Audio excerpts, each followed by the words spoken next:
Since we bought her wife back in 2020, she's undergone quite a few changes, and we get asked what we had to do to get her ready for the journeys we've done.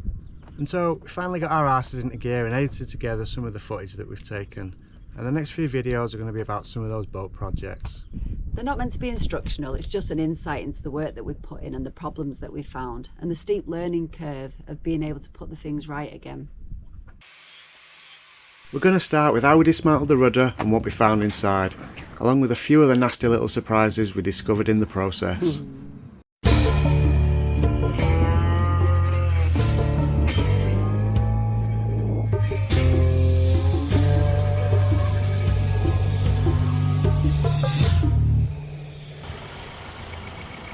When we originally had the boat out of the water for the purchase survey back in Holland, it was apparent that there was issues with the rudder, and there were signs that there had been at least one previous repair. We were able to negotiate the work needed in the purchase price, and so we knew it needed sorting, and we went into dealing with the repair with our eyes open. Well, kind of. Once we were able to get the boat lifted out in Lowestoft, and as we were then between lockdowns and had time to spare, we thought we'd investigate further to see exactly how bad it was. The plan was, while we were hauled out here in Lowestoft, to fix the rudder and copper coat the hull. Easy, right?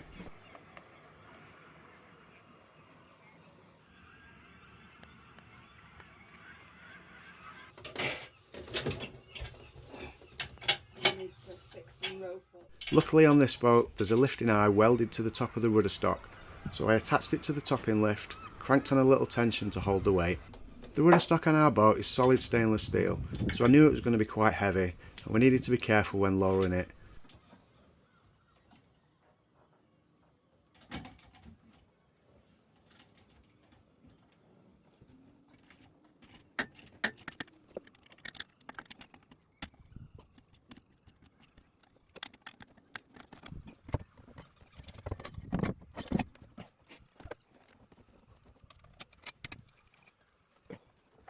Once the steering cables were detached, it was an easy job to unbolt the two halves of the quadrant and remove the retaining bolts from the collar. This sits on top of the bearing and stops the rudder from dropping.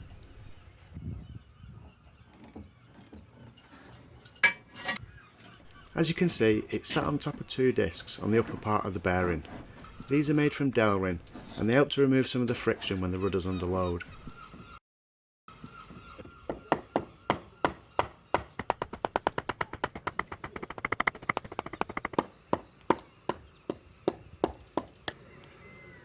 While the boat was still in the slings in the travel lift, we were given enough time to drop the rudder, as when you include the length of the rudder shaft, it meant that once we're in a cradle, it's actually deeper than the keel, and getting it off would be difficult. After removing the supporting blocks and giving it a quick blast with the pressure washer, we managed to drop it without any problems. Yeah. How much do you need? That's 750. Got 83. At 830, that'll be plenty. So just put a thin piece of wood underneath the bottom of it. Thin? And I'll drop it, yeah. Yep. Yeah, yeah. Slowly. Slowly. The pins come out. Right. Just hold the pit right, okay? Yeah, that's clear. I think. No, wait. No, we're going to have to go more.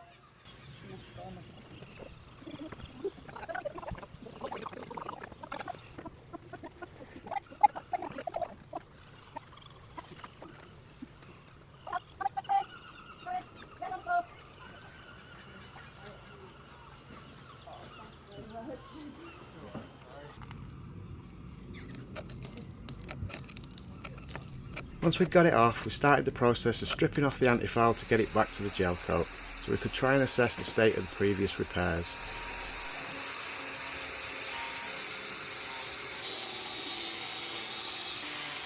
As we cleared it back, it became apparent that there had been several blister patch repairs, and that there were a few new small osmosis blisters under the anti-foul too. In case you're ever in any doubt whether a blister is caused by osmosis or not, the liquid that comes out smells very acidic, a little bit like malt vinegar.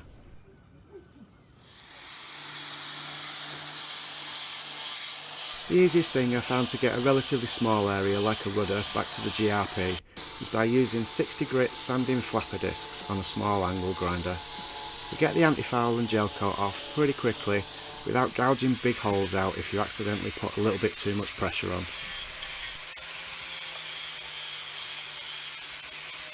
Now, at this point, we'd had several people tell us that all we needed to do was stand the rudder up, let the water drain out and leave it to dry for a few days. But I never believed that that was going to work to dry it out. And as there'd clearly been water inside there for a very long time, my primary concern was that that water in there, in contact with the stainless steel, would be trapped, and therefore it wouldn't be moving around. Stainless steel's ability to be corrosion resistant is from the chrome that's in it reacting with oxygen to form a barrier. And so it's only corrosion resistant in contact with water that's oxygenated, and water that's trapped in there wouldn't be. So there's a definite risk of the steel inside being rusty, potentially to the point of failure, and we wanted peace of mind about its overall strength, as rudder failure is one of the biggest risks of losing your boat on an ocean passage. The rudder's been out of the water for a few days now, and as we expose some of the previous repairs, it starts to drip even more heavily. I re-drilled out a couple of the holes that had previously been put in to drain water out, and even more of the stinking brown water gushed out. We already knew it really, but at this point there was no question about our plan of attack from here on. We were going to split it open and rebuild it from the inside out.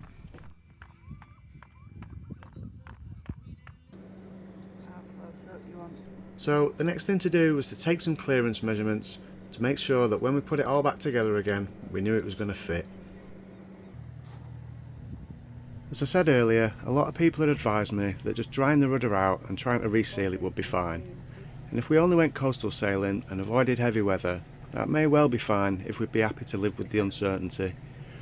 We do sail offshore though quite a lot, and no matter how well we plan or manage our weather routing, I feel as though we should be prepared for the eventuality of getting caught out at some point. And the last thing I want to be running through my mind if that happens, and I'm 500 miles offshore and the seas are building, is, wonder if that rudder's going to be okay. I measured out a mark along the centre line of the leading edge and on the top of the rudder. When it came to marking up for the cuts for the trailing edge and along the bottom, I offset these with the aim of making rematching the two halves easier and to try and keep as much strength in the existing shell as possible.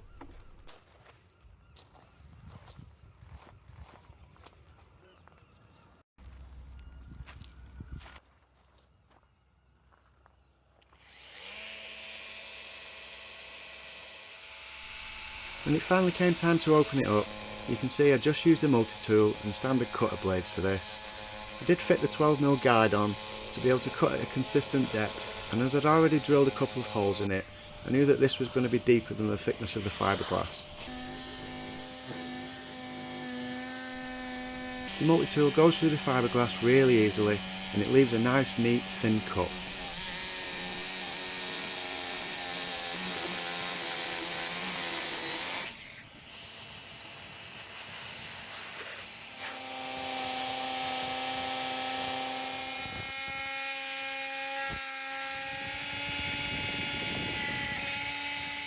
There were a few cuts I ended up using the Dremel for, as that was the only thing that I had to hand that would fit in the awkward bits.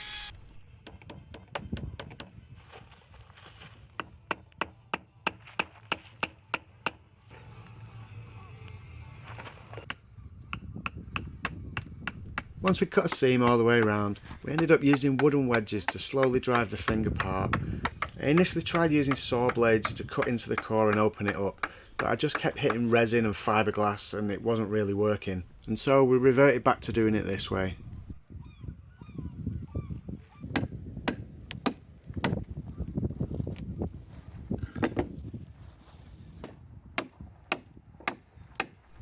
Even though fiberglass can be surprisingly flexible, I was still mindful not to force it too quickly, as the last thing I wanted was it cracking. And this way works well, as long as you can open up the seam in long, even gaps.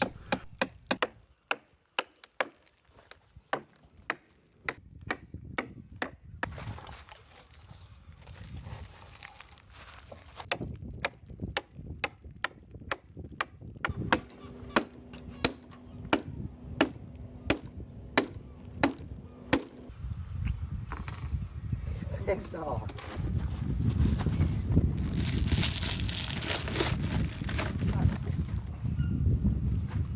finally managed to get the thing open and got to see what turned out to be an utter mess that was inside.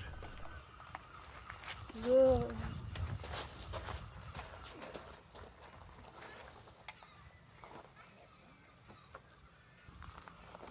As you can see, this isn't pretty. It's wet, it's rusty, it absolutely stinks.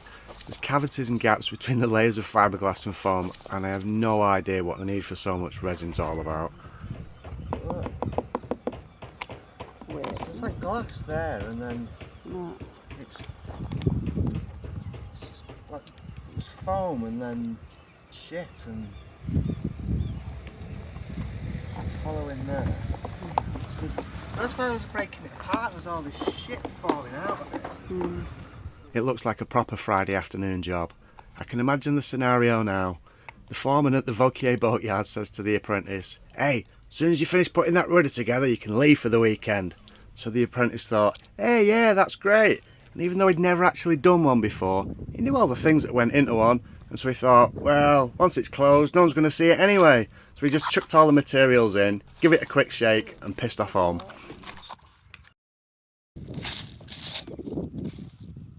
You can see here where there's been some kind of sealant used to fill the cavity around the top where the stock enters the shell. This is likely where the integrity failed and initially started to let the water in. There's also some surface rust on the stainless steel. Before we opened it up, we'd already drained as much water out as we could, and looking at this, it's apparent that there's no way you'd be able to get the inside fully dried out. I think even if we'd vacuum bagged it and used heat pads, we'd have never got it fully dry.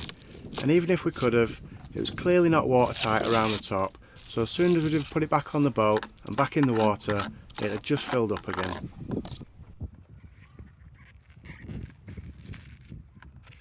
The polyurethane foam used to fill it is nearly 35 years old, so it's hardly surprising it's starting to deteriorate, and it's now very brittle.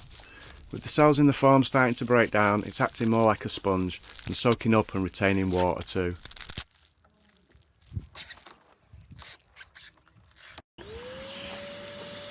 And so we started to pull the guts out and get the thing dry before trying to get the stainless steel stock away from the shell.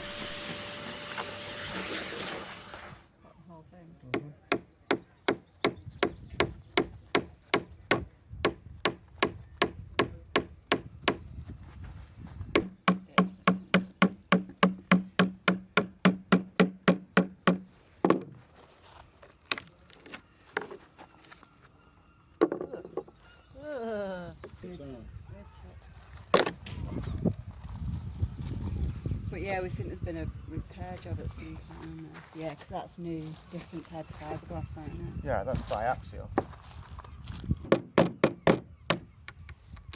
Break it all.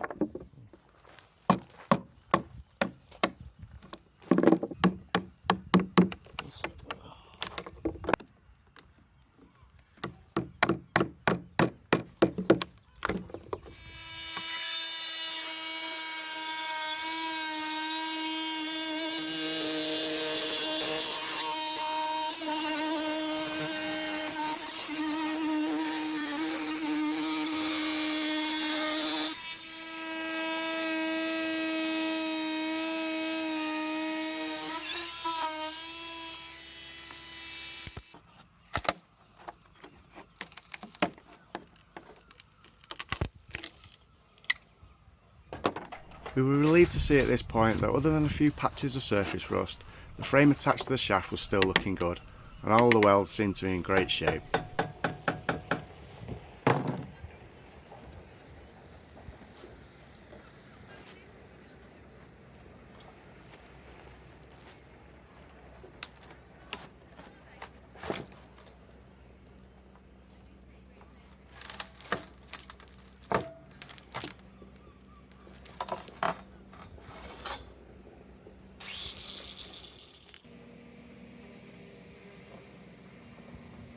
Obviously, while I've been cutting it and splitting it apart, I'm going to have damaged this polyester resin that fills the gap down the leading edge, but you can clearly see there's a lot of cracks down here with brown staining, which indicates that it's already been fractured and soaking in that stinking brown water a long time before I started beating the crap out of it. There's a crack in the fiberglass here, and the signs of a half-arsed repair that's been made at some point previously.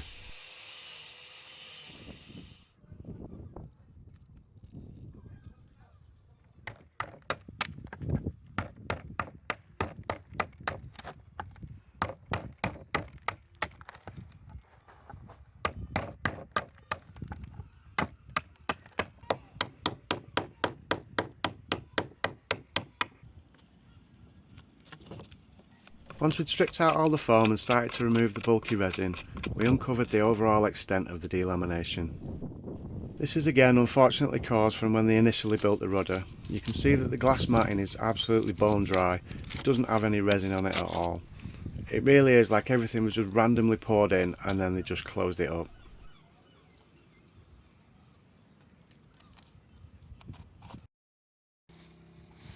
And so, here you have it. After a lot of cleaning up, this is what I'm left to work with. You can see the area here around where the shaft enters the rudder.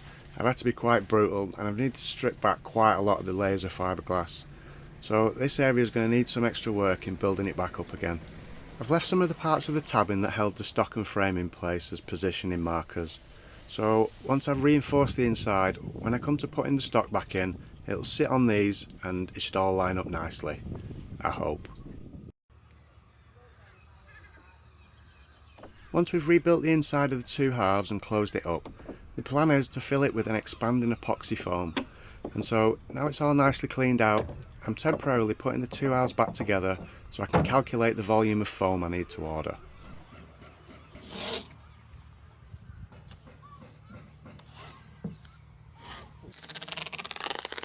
I wonder what kind of mathematical wizardry he's going to use to work out the geometry of such an irregular shape. Or maybe he'll use some cutting edge piece of technology, I hear you ask. Well, here it is. Hang on, let me explain. At the time, the local supermarket had a load of out-of-date cereal. So I got hold of a few packs and I simply filled a 1 litre jug with some. Weighed it to get the weight to volume conversion, and as I knew the average weight of each packet, I just simply filled the rudder with that. It didn't need to be cubic millimetre perfect, simple. So with all that done, let's take a look at what the rudder stock looks like in a little more detail. As you can see, there's some surface corrosion, especially around the neck of the stock where the shaft enters the casing.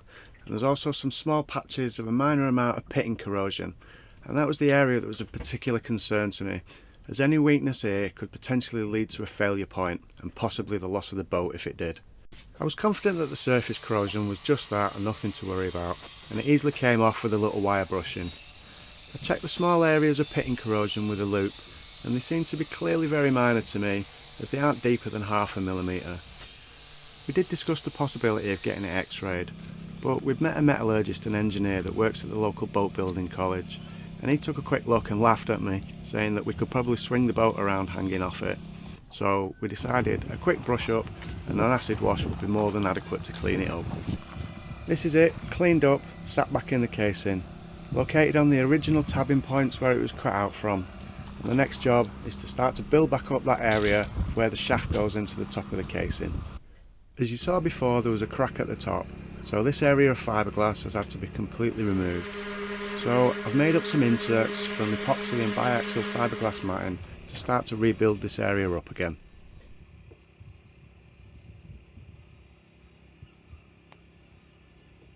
It's an area of high load, and it's likely where the integrity of the seal failed in the first place, so I'm paying particular attention to it. I'm going to be starting to make a collar around the neck of the shaft with these inserts, and this will eventually be filled with sealant. I'm tabbing them in using West System epoxy and their Colloidal Silica as a thickener. I'll put a full materials list for everything I use in this project in the description below. The resin that was originally used to make the rudder is polyester based, but I'm going to be exclusively using an epoxy resin for this rebuild. There's a number of reasons for this. Number one is that overall it's just a stronger material. Number two is that epoxy actually bonds better to polyester than polyester bonds to polyester. And number three is that it's fully hydrophobic, so it's completely water resistant. As where we've seen, untreated polyester will absorb moisture, and that's where the problem started. Well, actually it started with a lazy apprentice on a Friday afternoon back in 1987, but we'll forget about that for now.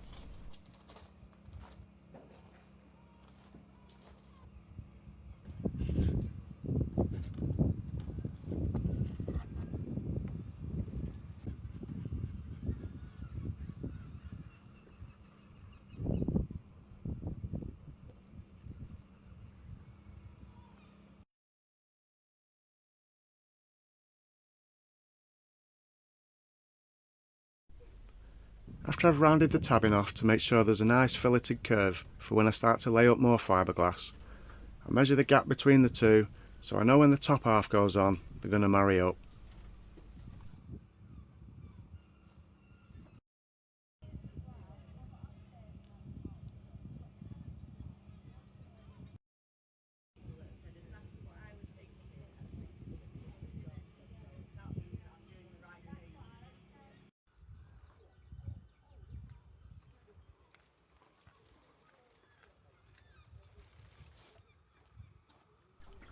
Using the same epoxy filler mix, I'm sealing the drain holes we drilled earlier and starting to build up the bottom of the rudder. I'm also smoothing out all the hard edges so when we start to lay the fiberglass down it all sits nicely and there's no cavities. You should be able to see that I've already wetted out the area I'm applying the filler to with an unthickened epoxy, and this soaks into the pores of the dry material, fills in all the very small gaps and allows the thickened mix to bond more strongly with the existing polyester.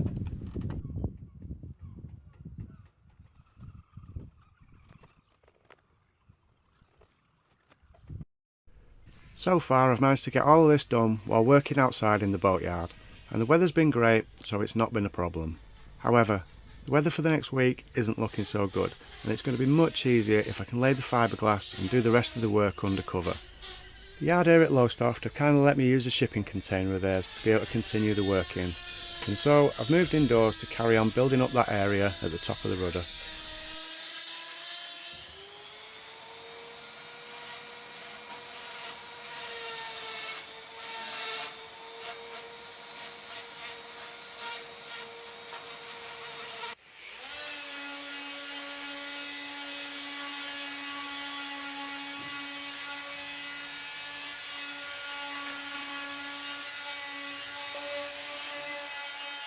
After a quick clean off of the fillets and key in the area, I've cut the first few pieces of glass matting and mixed up the required amount of epoxy to wet it out. As I said at the start, this isn't meant to be instructional, it's just to show what we did and how we did it. So I'm not going to go into too much detail about how to mix and apply epoxy, but in general, if you're not vacuum bagging it, a loose rule to follow is use an equal amount of mixed epoxy resin to the same weight of the piece of cloth you're applying it to. I found that weighing everything out when mixing epoxy works better for me than using the measured pump dispensers that you can get, but that's just personal preference I guess.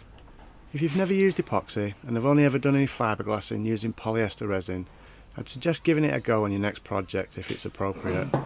As long as you follow the product's guidelines regarding temperature application, it's easy to work with and it's definitely not any kind of dark art.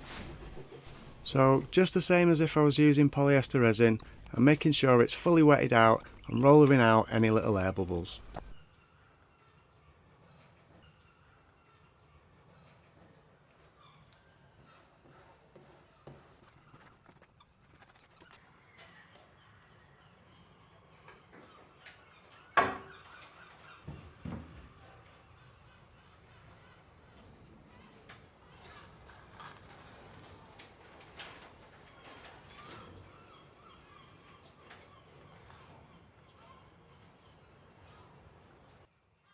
At this point we've been using the container for less than a day, and the boatyard have come over and told us that unfortunately we now have to leave, as apparently another boat owner in the yard has complained that it's unfair that we're able to use the space and they aren't, and they've kicked up a fuss.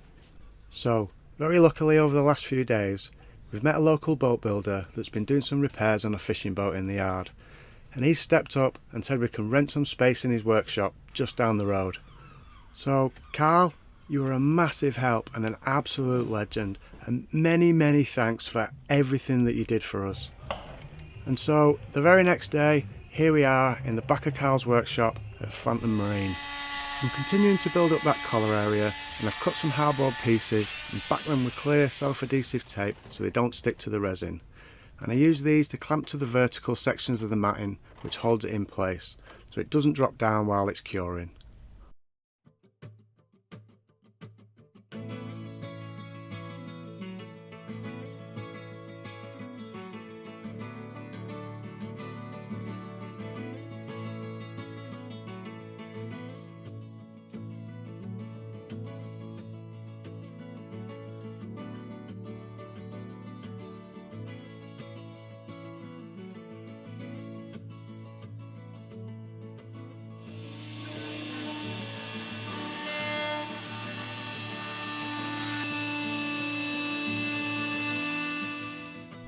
After a bit of trimming and adding a few more layers to build up the other side, we're starting to get close to being able to start laying the main bulk of the fiberglass matting down.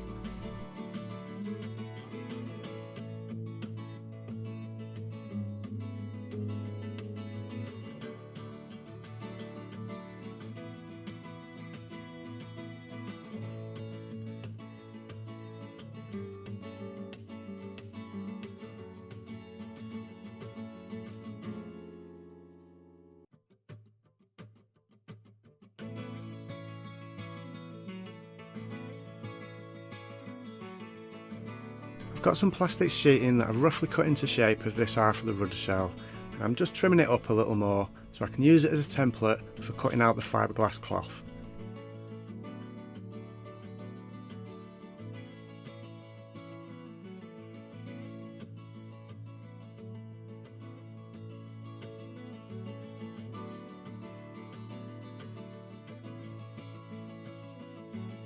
The first layer of matting I'm going to be using is a combination cloth, which is 225 grams per square metre of chopped strand matting bonded to 450 grams per square metre of biaxial matting. The reason for this is so the side with the layer of chopped strand can go up against the existing polyester fiberglass, and the looser fibres have more surface area and so should help create a better adhesion to that initial layer.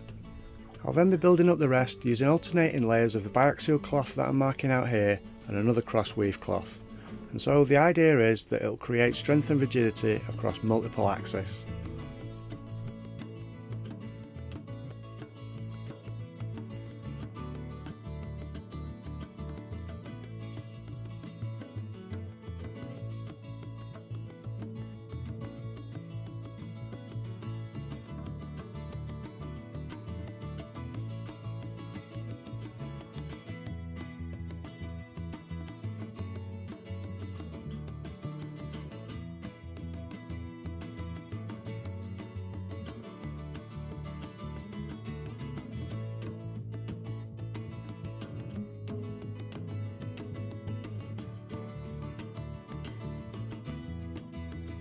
You can see here as I'm marking the pattern out that the template fits almost perfectly against its mirrored counterpart, and there's almost no gaps or waste cloth. I'd like to take credit for that and say it was down to my precision and accuracy, but it wasn't. I was just really lucky it managed to fit like that.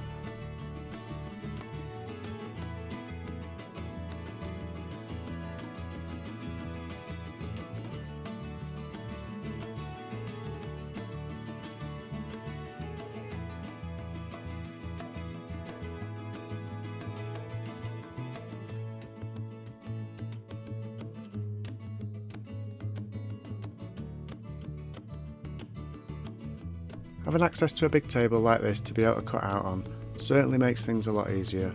Otherwise I'd be doing it on plastic sheeting on the floor, and keeping things clean is important as you don't want any dust or grease coming into contact with the cloth. And that's about it, we're pretty much done here. All the fiberglass cloth is cut and we're ready to start with the layup and finally putting the thing back together. So watch the next video as we finish the rudder and uncover more than one nasty surprise while we're prepping the hull to get it ready for copper coating. Ta-da!